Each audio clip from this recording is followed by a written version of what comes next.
Le royaume des nuages. Il était une fois dans un lointain royaume appelé Azura, un petit nuage nommé Nimbus.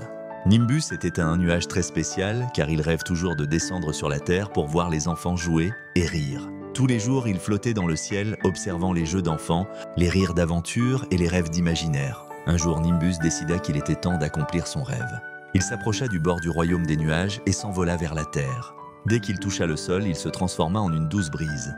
Les enfants du village sentirent sa fraîcheur et commencèrent à se parole. « Regardez, une brise magique !»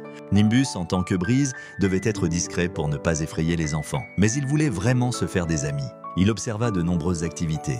Des enfants jouant à cache-cache, d'autres faisant des cerfs volants et certains construisant des châteaux de sable.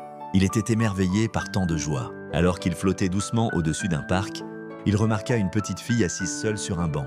Elle avait l'air triste et sa poupée était tombée par terre. Nimbus, touché par sa tristesse, décida d'agir. Il souffla doucement sur la poupée, la faisant rouler jusqu'au pied de la fillette. « Oh merci !»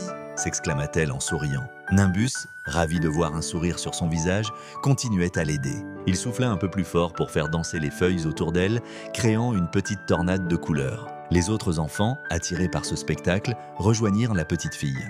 Ensemble, ils commencèrent à jouer, riant et s'amusant, sans se douter qu'une brise magique les inspirait.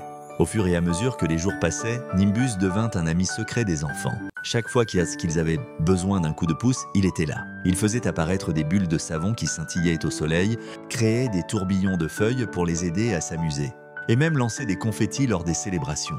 Un jour, lors d'une fête au village, les enfants décidèrent de remercier leur ami invisible. Ils regardèrent le ciel et crièrent en chœur « Merci petit nuage, nous t'aimons, Nimbus !»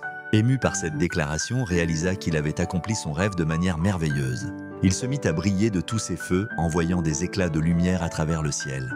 Depuis ce jour, Nimbus comprit qu'il pouvait toujours être présent pour les enfants, même en restant un nuage. Il continua de veiller sur eux depuis le ciel, sachant qu'à chaque éclat de rire, il était là, invisible mais présent. Et c'est ainsi que dans le royaume d'Azura, le petit nuage Nimbus trouva le bonheur dans l'amitié et la joie des enfants. Fin.